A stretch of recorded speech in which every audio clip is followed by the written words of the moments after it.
Astronauts to the moon. Ignition sequence start. 3, 2, 1. Houston, we have a problem. Liftoff.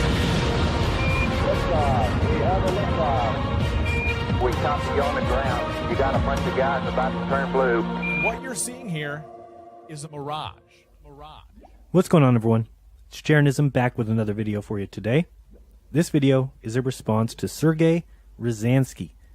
This Russian cosmonaut recently commented on the Flat Earth, asking how could anyone possibly believe this bullshit. So, Sergey, let me shed some light on it for you. First off, next to you, here in this article, is a painting of Earth. It is a painting. So you're off to a good start, guy. Let's talk about some reasons why people question the space agencies. Starting with the stars. That we can see from space or we can't see from space. Do tell. Where are these stars exactly? I guess you could just easily look through your telescope there on the ISS. I mean, imagine, no atmosphere. You should have the absolute best view of Mars, Saturn, Jupiter. But you guys don't even have a telescope up there. Pretty sure you're too busy growing lettuce for the first time, for the 12th time. Don't even have a telescope. How long have you guys been in orbit? 19 years. 19 years, $150 billion plus dollars, and you've provided what for humanity? Zip, zero, zilch. Sergey, tell me this. One of the often forgotten details of why people can believe that perhaps the Earth is flat, and perhaps you all are deceiving the world, is this. 19 years you've been in orbit. 19 years in orbit of the Earth, and not once, listen carefully folks, not one time has NASA or Roscosmos provided the people of Earth a 24-hour live stream of the Earth from space. Say what? Yes. And don't believe all the little fanboys that will come into the comments dropping links to 15-minute segments on repeat on YouTube or links to channels that have spliced clips together. Those are not 24/7 live streams. They are called lie streams. Don't get me wrong. If you do the kind of research that Globers do, you can find tons of places that say NASA has 24/7 live streams, even at nasa.gov. They claim here in 2014 that they're going to start providing 24/7 live streams from the ISS. However, if you just do the research yourself, you can go to Ustream. NASA has 2 channels, and neither one of those channels goes longer than an hour before they cut the transmission because they're on the dark side of Earth. That's hilarious. I mean, come on. You figured out how to get Voyager 1 and Voyager 2 to communicate with Earth from 13 billion miles, but you haven't quite figured out that live video feed from the dark side of the Earth yet. I guess you guys have never heard of these satellites you say exist. Well, newsflash, Sergey, we actually do live streaming from Earth, even if it's on the dark side. So you might want to talk to somebody down here. They can figure it out. Also, I can make a phone call 12,000 miles and there is no delay. And you clowns from 250 miles up have a 5-second delay? That doesn't seem right. I mean, they had a 1.5-second delay from the moon. They're 240,000 miles away, and you have a 5-second delay from 250 miles? It just doesn't seem right. And how can it be that during your interviews, which are always with children, do you never get interrupted by the blue screen, which can be seen every 30 minutes when watching the live stream from the cameras outside? Can the cameras inside provide footage when on the dark side of the Earth, but not the ones on the outside? Oh, and why are you astronauts, who should be very sharp, only ever given pre-scripted questions from children? Let's watch here as Peggy Whitson reads every single question and answer ahead of time, and listen to the questions from these little children, asking about career goals and using words like citizens and other questions that have been obviously given to them to specifically ask. We wouldn't want the scientist astronaut Peggy to get stumped by a hard question from a second grader, now would we? And even with questions she already knows, her answers could have been given by anyone. I mean, is this really the cream of the crop? Now let's watch her read. What would you be if you were not an astronaut? I think if I weren't an astronaut, I would still be working at NASA. I love NASA. What was your most memorable space experience? Well, living up here every day is actually an incredibly memorable experience. How did it feel to make history and become the first woman commander of an expedition? Well, in many ways, it was never something that I had necessarily planned on for a long time. So as you can see, she's clearly reading every single question or answer, and I'm sure that that girl just came up with the question of how did it feel to make history and become the first female leader of an expedition. And I'm sure this next child also came up with this question. What were the keys to reaching your career goals?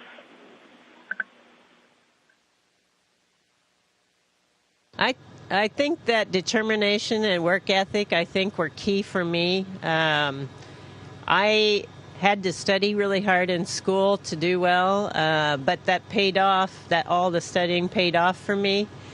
So I think determination and work ethic are extremely important. How does the food you grow in space taste differently from Earth?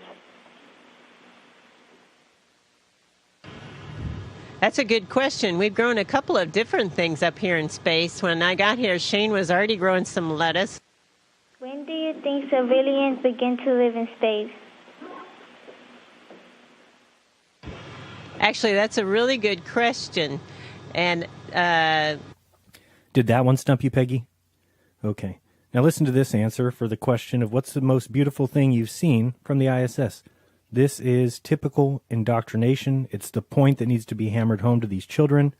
Here she goes. to me, I think the most beautiful thing about our planet is looking at the limb of the Earth, the curve of the Earth that we can see from our viewpoint, especially at sunrise and sunset. It is an amazing time. What is your favorite book and why? I think, growing up, my favorite book was Illusions by Richard Bach. Illusions. Her favorite book is Illusions.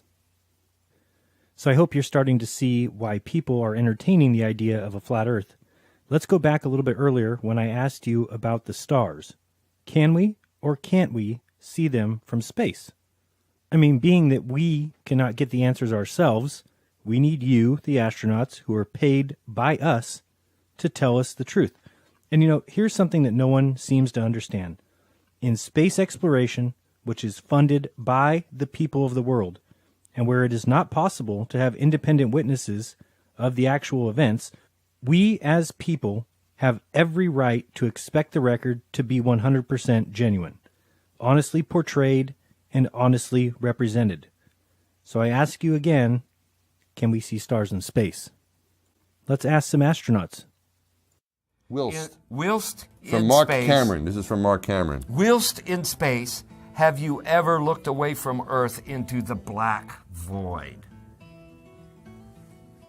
Yeah. All because the you can time. see. Yeah, Because you can see the stars. Oh yeah. And pretty much all the time you can see the stars. Yeah. It's not which a is black cool void. thing. I mean, it's black, but there's all kinds of little polka dots. There's all the stars there, and the cool thing is about it, you can see it during the day. Yeah, you can, and there's more than stars. You can see planets. You can Right. see moons. You see the gas Magellan clouds of the Milky you Way see galaxy. the Magellanic Clouds. Magellanic. See, I was. Yeah. All right, interesting. So we can see stars from the day side or the night side of Earth.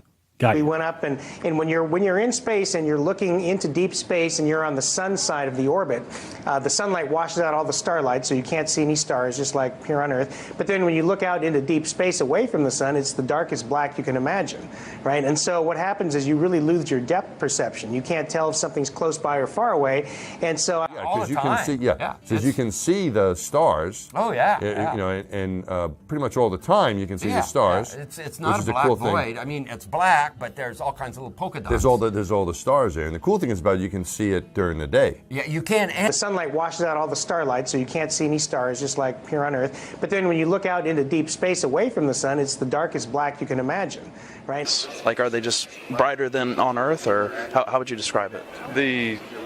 They're brighter, but they're different. A lot of things different about them. One, you don't have the atmospheric distortion, so they don't twinkle, right? So you see lots of points, and you see lots of points, and that literally millions of them. There's The thing about Carl Sagan, billions of stars, there really are billions and billions of stars, and you can see them. In fact, they're so numerous, it's very difficult to pick out the constellations you and I see here on the ground. Mr. Armstrong, I do realize that when you were on the moon, you had very little time for gazing upwards. But could you tell us something about what the sky actually looks like from the moon, the sun, the earth, the stars, if any, and so on? The sky is a deep black when viewed from the moon, as it is when viewed from cislunar space, the space between the Earth and the moon. The Earth is the only visible object other than the sun that can be seen, although there have been some reports of seeing planets. I myself did not see planets from the surface, but I suspect they might be visible. Yeah. So because you can see, because you can see the stars. Oh yeah. You know, and pretty much all the time you can see the stars. Yeah. It's not a black cool void. thing. I mean, it's black, but there's all kinds of little polka dots. The Earth is the only visible object other than the sun that can be seen, although... So you see lots of points, and you see lots of points, and that literally millions of them. You know, there's... The sunlight washes out all the starlight, so you can't see any stars, just like here on Earth. But then when you look out into deep space away from the sun, it's the darkest black you can imagine, right?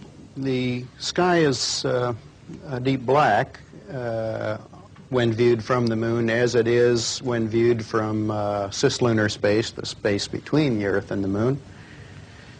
And there's more than stars. You can see planets. You can see moons. You see the gas Magellan clouds of the Milky Way you see galaxy. the Magellanic Clouds. Magellanic. See, I was. Yeah.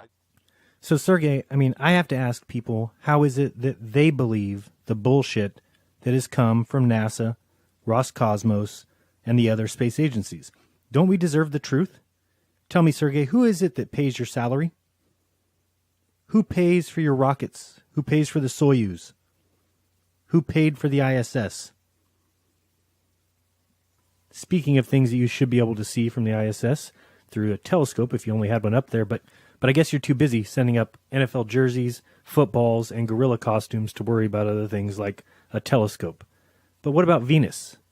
Yeah, Venus, I just recently, just to show you a little reason why we doubt the space agencies, went to Universe Today to learn a little bit about Venus. So I went to Universe Today, which is pretty respected in the astronomical world. And what did I find? Well, here is a picture of Venus as imaged by the Magellan 10 mission. And it says below it, the planet's inhospitable surface makes exploration difficult. So as we continue to scroll down, we can see some other pictures of rocks. Wow. And they must be real because they have letters and numbers on the bottom of them. From 1975, no doubt. 43 years ago, you sent a craft to Venus, and it took photos in this inhospitable place, and then I guess used its 1975 internet space Wi-Fi to transport these images 25 to 250 million miles or so. Sounds believable. As we keep scrolling, we see another image of Venus. This is the Mariner 10 image, and it's blue. Yeah, blue Venus, even though we scroll back up here and see the other image was red. Yeah, I should just believe whatever you say, right? So I hope you will quickly see why we questioned it all. And Sergey, let me just tell you, your agency, along with NASA, have filled the heads of the public with lies, with distorted truths, with fisheye lenses, and impossible feats that we are all supposed to believe just because you say so. So let's take a quick look at this article, make a few comments, and then maybe look at some of the readers' comments, and I have a few remarks on those as well. So the article is titled, "How Can Anyone Believe This Bullshit? Russian Astronaut Slams Flat Earth Theory." Again, you're pictured next to a drawing, which is definitely proof of everything that you say. The article is poorly written. I'm hoping it has something to do with translation. But it basically says that the Flat Earth theory has been growing in popularity exponentially of late, with celebrity endorsements including basketballer Kyrie Irving and cricketer Freddie Flintoff. It then says that Russian cosmonaut Sergey Ryazansky had this to say, said the prevalence of the pseudoscientific theory is due to poor education in the West. Yeah, that's probably the reason. He said people won't believe in any proof. It's all originated in the West, perhaps because they are not taught the deep foundations of sciences, namely of physics, like in this country. He said, I am sorry to hear it's echoing in Russia as well. I have no idea how one can come to believe all this bullshit. Mr. Ryazansky said the theory is about internet trolling and having people on. He added, when it comes to Flat Earth, this is again the spirit of our time. It's so easy to troll a public figure, pardon me, on the internet. He goes on to say, you are far away from him or her. They can't wipe your nose, even if there is reason to do so, and they can easily be insulted. I personally take Flat Earth theory as a perfect, massive space trolling. Nothing more. There's nothing serious behind it. It is just about playing a trick, waiting for what will come next, whether this or that cosmonaut will respond. Scroll down a little bit here. I never get involved in it on social media, as it's a shame to spend my precious time there explaining elementary physics to people. The astronaut said the reason people use pseudonyms is to hide how dull they are. He concluded, on the other hand, why not, since one is striving to play jokes and they do it on the internet. You have perhaps noticed that these users are most often nicknames, since it takes a certain courage to acknowledge that you are dull. Mr. Ryazansky is known to have partaken in 2 space flights, having entered open space 4 times in his space career. Well now, Mr. Ryazansky, let me tell you a little secret. Most of the flat earthers I know, and definitely the ones speaking out about it on the internet, use their real names. I use my real name. Guess who uses fake names? Globe believers. The loudmouth know-it-alls who say they provide real honest experiments, the ones who use cool hard logic to soundly debunk the flat earth, that are oh so transparent, calling others frauds, and all the while, they are so transparent that they hide their rhetoric behind fake names, not revealing who they really are. So your theory is absolutely incorrect. The article continues, his spacecraft, the Soyuz MSO-5, finalized its 139-day ISS program and safely returned from orbit on December 14, 2017. We'll cover that shortly. Despite photographic evidence from space, and even though a spherical globe was postulated as early as the 5th century BC by the Greek philosopher Aristotle, adherents to the flat earth theory are growing in number. Data from Google Trends show that in the past 2 years, searches for the flat earth have more than tripled. Guarantee it's more than that. There have been several instances of high-profile celebrity endorsements, outrageous stunts to promote the theory, and media covering of the flat earth events that have helped promote the cause. A self-taught rocket scientist constructed a homemade rocket out of scrap metal in order to prove astronauts lied about the planet being flat. That is completely, totally, 100% untrue. He simply built a rocket, and on the side of it, it said, research flat earth. He's a stunt man. He was doing a stunt, not meant to prove anything or show anything. That is all just media propaganda, of course. The article continues, Mad Mike Hughes planned to launch himself 1,800 feet and fly through the air at 500 miles per hour in his steam-powered vessel made of scrap metal, but he had to abandon the launch after the U.S. Bureau of Land Management reportedly stopped him from using public land after reading about his plans in the media. Also, fanatics attended a sellout Flat Earth International conference to discuss everything from NASA lies to 9/11 conspiracies. Flat Earthers believe NASA is lying to the general public in order to conceal a stationary flat planet. The Flat Earth International community explains the community suspect the planet is circular disc shaped that relies on Antarctica to provide an icy wall barrier. Not true. The ice barrier is supported to prevent humans walking off the edge of the Earth. Not true. Flat Earther Mark Sargent told the BBC nobody likes this uncomfortable feeling to be in this tiny ball flying through space in this vast, endless universe. And the article goes on and on. It is a nonsense article. And Sergey Ryazansky, a lot of your little comments here are nonsense as well. Let me show you why. So, tell me this, cosmonaut. Why is it then that in the 1/6 gravity, the moonwalkers moved slower? Please enlighten us, because at 1/6 the weight, so let's say a 200-pound man with a 100-pound backpack would go from 300 pounds to 50 pounds, but he has the same muscle mass. He should jump 10 to 15 feet in the air. He should leap over the lunar rover. Instead, they acted out on a soundstage and have lied about it for 50 years. Why can't you show water stuck to a spinning ball? Why, if I poured out a bag of Skittles on the ISS, would they not join together and make a sphere? They should. How do we know things are pulled to the center? Can I see one example? So water curves now too, huh? Even though for all time water has been used as our guide to what is level. You even admit it. The water in Australia is level with the water in California. Oh, because we're on a ball, you say, right? Well, not one of us feels the earth is moving. Not one of us feels it's spinning. Actually, if it wasn't 1,000 miles per hour, but it was 1 trillion miles per hour that we were spinning, we still wouldn't feel it. If instead of a figure around the sun at 66,000 miles per hour, we were going 66 trillion miles per hour, we wouldn't know. See, now maybe you can start to see why we have our doubts about you and your space agency.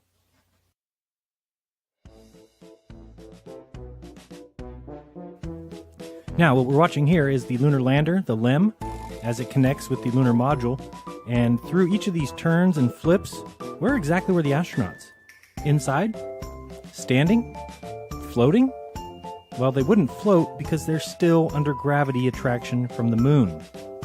So when they take off and yell, "Pitch over," did they fall on top of each other? Did they press a bunch of buttons? No, of course not, because it's all done with models. There's nothing real here. Speaking of nothing real, let's watch when Sergey Ryazansky returns from the ISS to Earth. But first, let's watch them be good planetary citizens and dump the LEM back onto the moon. So now, this is from just recently when Sergey and his little cosmonaut friends jumped in the Soyuz and returned to Earth. Sergey, wave hi to everyone.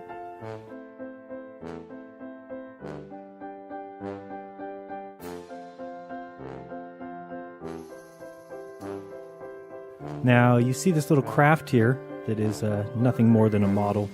It's such a joke. Because, Sergey, you're inside there, right? You're inside that middle pod. Do you happen to have any camera footage of that? It's just like we didn't have any camera footage of Neil and Buzz when they were landing on the moon. It seems like you only have camera footage when you want to. It's not all the time. Where's the camera footage from you guys being in this middle pod? It would certainly be interesting to see, since the top pod that you folks can see, that burns up in the atmosphere, completely disintegrates, never seen again. The bottom part and the solar panels burn up in the atmosphere, never to be seen again. But the middle pod, it comes back with 3 humans inside of it. Let's watch this.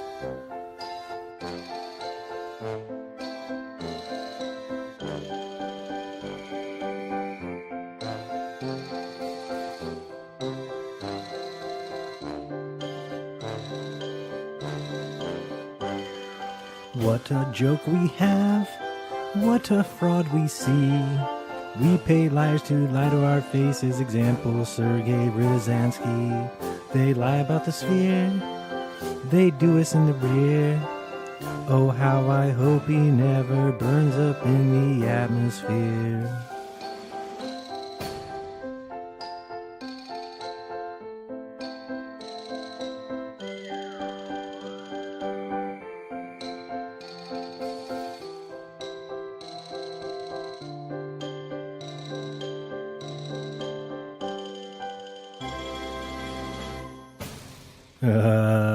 Bullshit. So let's take a look at a few more reasons to doubt NASA, and there are thousands. So first, let's watch this astronaut on the moon. Astronauts to the moon. Thank you. I completely agree, Dan Aykroyd. Look at his shadow here. It's on his right, or our right, which means that the sun would be to the left. Now, here's a pan to the right. This is not edited or spliced. The camera is just panning to the right, but now his shadow is straight ahead, or rather about 1 o'clock. Get a little zoom here. He does a little dance. Now he starts moving again. We pan to the right, and his shadow is now on the left. This is what the French call impossible. It is a total joke. It is a fraud. If you believe that man has walked on the moon, how? Why? It is the most insane belief that any rational thinking human being can have. It's evidence that you've turned your brain over to the Neil deGrasse's, the Bill Nyes, and the other liars like Sergey Ryazansky. Here we see the helium balloon that is the shuttle dancing before it comes to a stop. But I did want to look at a couple of these comments from this article. First comment says, sadly, the flat earthiest people are indicative of what has been going on in the West for quite some time now. The systematic dumbing down of society paralleled with the left liberal agenda, led by the Marxist originators whose intention is to dumb people down enough to accept global totalitarian government where they control everyone and everything. The dumbing down seems to be the most effective where the liberal left have overrun the education systems and where genetically modified food and enforced vaccination is prevalent. This person is actually not too far away from the truth. This guy comes in and explains it to him. They've been dumbing you down with the spinning ball theory. They want you to think we are a random ball in space that came from a big bang. It's all theory. Some guy comes in and says, who stole this bloke's lithium? To which he responds, you are terrible at insults, which he is. The person next says the flat earth is a belief system and is devoid of logic. Yeah, sure. And the spinning ball that none of us can feel, that has the attachment of the atmosphere, and we're flying through space around a sun that's 1,000,000 times bigger than the earth, that is full of logic. It's just so packed full of logic. That's the crazy thing. They would rather that the full history of science is wrong than their belief is correct on the origin of the earth. The fact that they believe that science is one big cover-up and a massive lie is tantamount to the philosophy they adopt. We shouldn't believe everything we're told, but to extrapolate that to shouldn't believe anything from NASA at all is completely hysterical. Here comes another commenter to say crackpots are devoid of all logic because, well, for the most part, ad hominem attacks are all these people have. Someone then says that this guy is deluded for calling himself a doctor, to which the doctor replies, I am a doctor in engineering, so I use science every day. I also have a telescope to see distant galaxies and stars. I also ask my own questions. I get my own answers. I research, and yes, I have researched Flat Earth comprehensively because it asks an important question. But the Flat Earth answer is wrong in my opinion. He goes on to say that he deals only in facts. He answers his own questions, but says, I'm not a yes man, but I believe Flat Earth is false, and you make up lies to justify your belief. The other guy comes back and says he has a Celestron Astromaster and a Nikon P900, and the doctor responds, well, I suggest you use them. He continues on saying that the Flat Earth is wrong, just as is the 6,000-year-old Earth, and there lies a huge problem. For Mr. Asks His Own Questions, he believes that Flat Earth means a 6,000-year-old Earth, which is incorrect, just as to assume that the Flat Earth is a Christian movement. Just because the idea of a stationary and flat Earth can be found in the Bible does not in and of itself make the Bible true. Just as if the story of the three bears and Goldilocks, if it also took place on a flat and stationary Earth, and then we found out that the Earth was in fact flat and motionless, that wouldn't make the story of Goldilocks and the three bears true either. The doctor here says that he uses his telescope to look at distant galaxies and stars, but my question is, how do we know how far these things are away from us? Let's take a look at this image here. Now, I could tell you that these two star systems are 25 trillion miles apart, and you might believe me. But what if I then told you that this is actually a microscope looking at the cells of the human brain? Different story altogether, right? Well, what is the difference between a telescope and a microscope? One looks in the sky, one doesn't. So we understand that when we look at a leaf under a microscope, we're not seeing farther, yet when we look through a telescope, much like the doctor says he does, we just assume that we are all of a sudden looking farther. Not even just farther, but back in time. This is the crazy idea that the entirety of the heliocentric world is founded upon, that the stars are an infinite distance away, and that they are huge. But where's the proof of any of this? Do you really think you can see 25 trillion miles, even up to several quadrillion miles, with your naked eye? If you do, well, you do so because someone told you. That doesn't make it true at all. The doctor comes back here and says, the density of stars visible through a telescope probably ends the lie that man was created specifically by a god. And there you have it. With one lie about how far away the stars actually are, they were able to remove this person's idea of God. But remember, he is not a yes man. He searches for his own answers and asks his own questions. Or does he? There are so many things that should tell us something is wrong. Very wrong. Go to Gigapan and search through the images there. Here's an image from Vera Playa in Spain. And when we zoom in here, we can actually see this background range of mountains here, which is 60 miles away. At 60 miles, 2,000 feet should be hidden. Well, guess what? None of these ranges is over 1,500 feet tall. So how can we see any of it? And you can find these types of instances everywhere. For example, the Peak of Canigou from Aloche, France. 163 miles away, the Peak of Canigou is 8,500 feet high, and at 1,000 feet of observation height and across 163 miles, we should be seeing 10,000 feet blocked by the curvature of the Earth. Yet, is that what we see? No, clearly we see these mountains. And it should be blocked to the point where we can't see any of these peaks at all. You'll have people come along who will say that we should see the beach or the base of these mountains, and that just isn't true.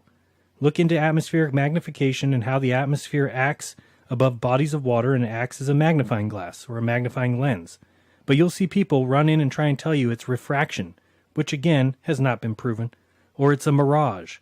It's the bending of light that causes these mountain peaks to be lifted up and placed right at the horizon for us to see.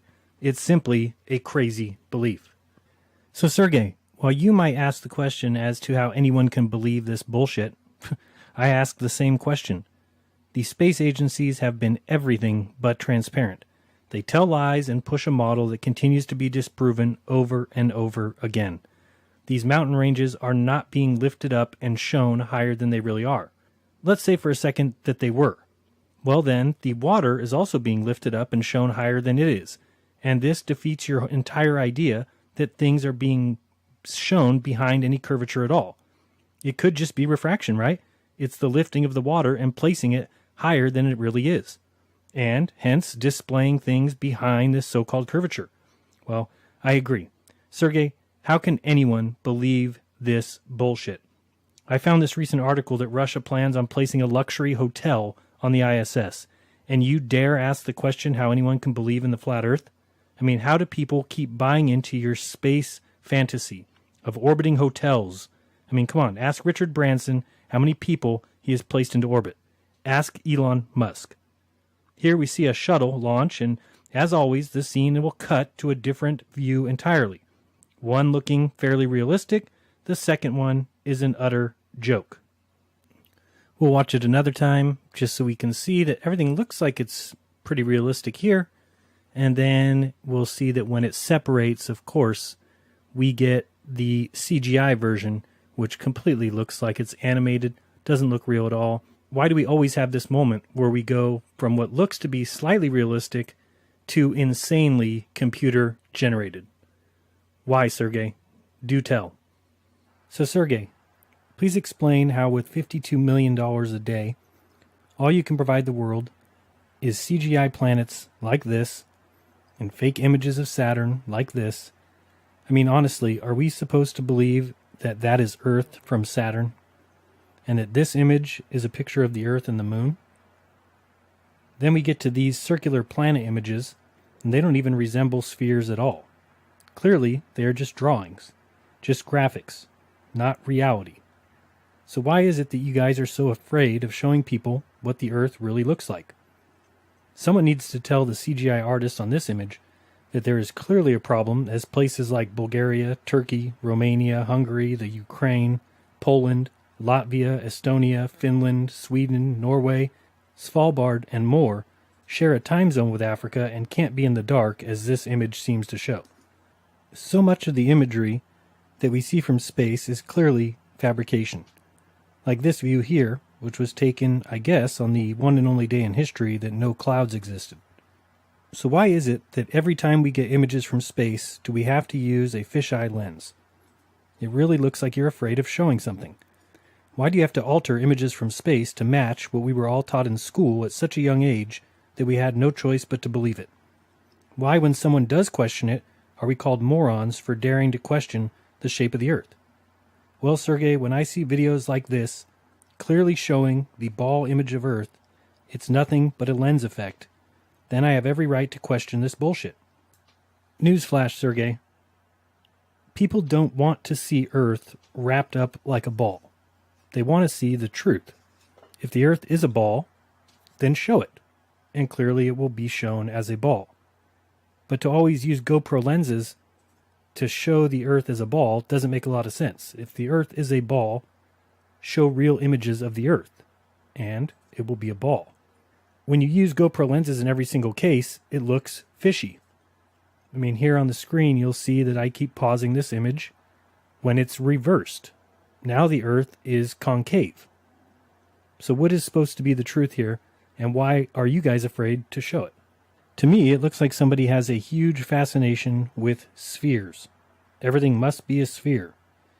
Here we see the famous Felix Baumgartner Red Bull jump, with the ball below him consisting of Nevada only. Clearly, this is an altered image, and again, I ask, why are you afraid of reality? It's just like your cupola window there on the ISS, which is clearly shaped to show the Earth as a sphere. You do understand that, right? Tell me, Sergey, what should our attitude be towards patches like these? Clearly occult symbology. There you've got the 3 dragons. You've got the devil here with Get Your Kicks on 66. What should our attitude be towards these patches? Here's one with the phoenix. Next we have the one with the upside down star. Are you telling me, Sergey, that no one knows what the pentagram stands for? Is this just a surprise to you? Here's a patch, We Own the Night. Here's another one, The Cat's Out of the Bag. Here's another with some sort of wizard at the top of the pyramid Earth. I'm not even sure what's going on there. You got another one with the bull, as if we don't know what that symbolizes. And here's some of the Illuminati and Freemasonic designs, which are clear, showing the Eye of Ra, showing the pyramid, the capstone, and culminating with this patch, which is as obvious as it can get, what's being shown here. Here we have a patch that says No Country Too Sovereign, which is interesting. I'm sure other people love to hear that one. We've got this one here, A Lifetime of Silence Behind the Green Door. That's always good to tell people who are the ones financing all of your work. We've got this one with a dragon holding the Earth. We've got even more obvious ones like this one here called Project Zipper. We make threats, not promises. And of course the zippered mouth. How about this one? Don't ask. NOYFB, which if you don't know what that stands for, it stands for none of your effing business. How about this one here? Nunquam ante nunquam interim. Never before, never again. And you've got the 3 snakes holding the Earth. Do we really need to be any more obvious than that? Then you see images like this one, which is an official NASA image. I mean, how much more do we need to see to realize fabrication is going on here? We already know that all satellites are basically taken up by balloons. That's, now starting to come out. You've got images like this. What exactly is going on here, and where are they? Who knows? What about the images from astronauts going back as long as astronauts have been around, always doing this hear no evil, see no evil, speak no evil pose, which certainly, says a lot. So I think ultimately what it comes down to is we could look at the Nuremberg trials and know that 19 Nazis were convicted at the Nuremberg trials.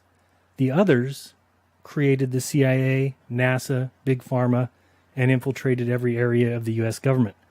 Do you think we should just drop that, forget all about it, pretend like it didn't happen?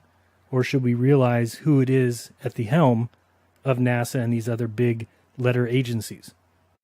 We even know why you lie to humanity when we hear comments like this.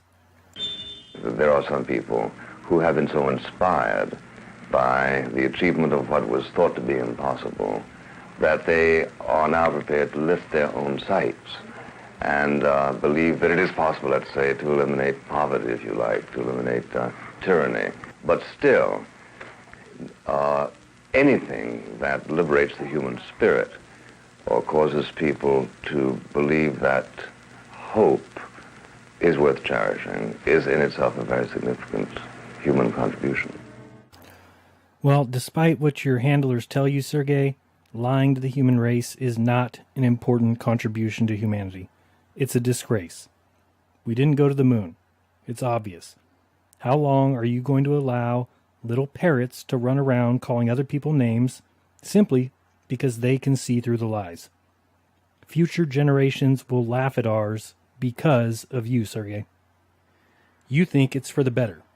You will decide what people believe and what they don't. Well, Sergey, you said it earlier that this belief is done by people making a joke, using screen names, and is not a true belief. Well, here I am, open to a debate that matches your schedule. My name is Jeran Campanella. I'm very real. That's my real name. I'm not hiding behind anything. I'm ready to discuss with you the many issues I have with your space propaganda machine. So rather than say that you can't see how anyone can believe this bullshit, why don't you find out why we do? Have a discussion. Something that NASA, Roscosmos, Neil Tyson, Bill Nye, Michio Kaku all have failed to do. Find out why we don't believe in your space fantasy, and then prove that what you say is the truth, or get out of the way. The time for liars is over. Because just like the title of the article, I too can no longer see any way, no rhyme, no reason, how anyone in the world can believe the space agencies or you. Prove me wrong. Go for it. I'm right here. If the globe is so true, then it should be easy to provide the evidence needed. Take a GoPro non-fisheye lens with you on your next launch. Attach one inside the Soyuz with you when you dock, or when you separate. I mean, with just 1 million of the 52 million that you get every day, you could buy 2,000 GoPro-like mini cameras and include one everywhere. Why isn't there one on every satellite? Why not throw a GoPro into orbit? So don't say that we don't believe any proofs. It just so happens that words don't count as proof. Provide the proof, and I'll believe it. So prove me wrong, or I will continue to call your entire universe exactly what it appears to be. Bullshit. Be kind, don't lie, and open your mind and find your own truth. Till next time, this has been Jeranism. Peace.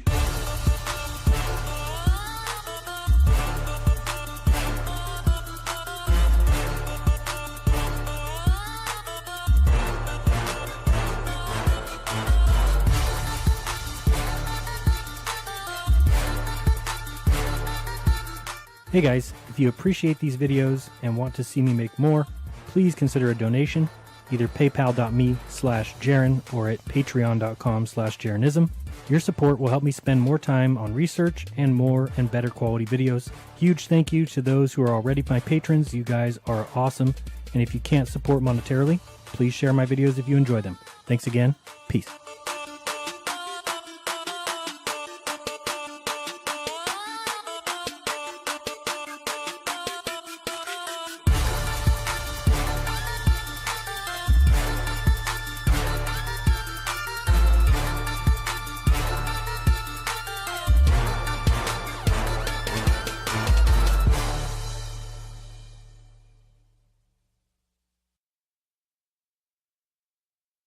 And listen to the questions from these little children, asking about career goals and using words like citizens and other questions that have been obviously given to them to specifically ask.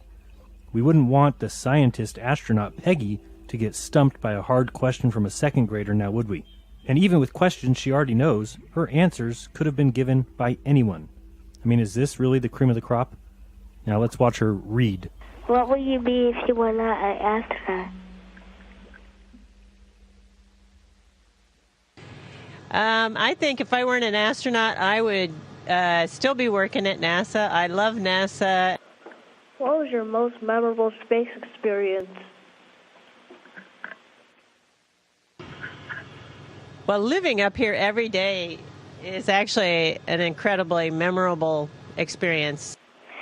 How did it feel to make history and become the first woman commander of an expedition? From the dark side of the Earth yet. I guess you guys have never heard of these satellites you say exist. Well, newsflash, Sergey, we actually do live streaming from Earth, even if it's on the dark side. So you might want to talk to somebody down here. They can figure it out. Also, I can make a phone call 12,000 miles and there is no delay. And you clowns from 250 miles up have a 5-second delay? That doesn't seem right. I mean, they had a 1.5-second delay from the moon. They're 240,000 miles away, and you have a 5-second delay from 250 miles? It just doesn't seem right. And how can it be that during your interviews, which are always with children, do you never get interrupted by the blue screen, which can be seen every 30 minutes when watching the live stream from the cameras outside? Can the cameras inside provide footage when on the dark side of the Earth, but not the ones on the outside? Oh, and why are you astronauts, who should be very sharp, only ever given pre-scripted questions from children? Let's watch here as Peggy Whitson reads every single question and answer ahead of time of the Earth from space. Say what? Yes. And don't believe all the little fanboys that will come into the comments dropping links to 15-minute segments on repeat on YouTube or links to channels that have spliced clips together. Those are not 24/7 live streams. They are called lie streams. Don't get me wrong, if you do the kind of research that Globers do, you can find tons of places that say NASA has 24/7 live streams, even at nasa.gov. They claim here in 2014 that they're going to start providing 24/7 live streams from the ISS. However, if you just do the research yourself, you can go to Ustream. NASA has 2 channels, and neither one of those channels goes longer than an hour before they cut the transmission because they're on the dark side of Earth. That's hilarious. I mean, come on. You figured out how to get Voyager 1 and Voyager 2 to communicate with Earth from 13 billion miles, but you haven't quite figured out that live video feed from... I guess you could just easily look through your telescope there on the ISS. I mean, imagine, no atmosphere. You should have the absolute best view of Mars, Saturn, Jupiter, but you guys don't even have a telescope up there. Pretty sure you're too busy growing lettuce for the first time, for the 12th time. Don't even have a telescope. How long have you guys been in orbit? 19 years. 19 years, $150 billion plus dollars, and you've provided what for humanity? Zip, zero, zilch. Sergey, tell me this. One of the often forgotten details of why people can believe that perhaps the Earth is flat, and perhaps you all are deceiving the world, is this. 19 years you've been in orbit. 19 years in orbit of the Earth, and not once, listen carefully folks, not one time has NASA or Roscosmos provided the people of Earth a 24-hour live stream. Astronauts to the moon. Ignition sequence start. 3, 2, 1. Houston, we have a problem. Liftoff. We have a liftoff. We copy you on the ground. You got a bunch of guys about to turn blue. What you're seeing here is a mirage. What's going on, everyone?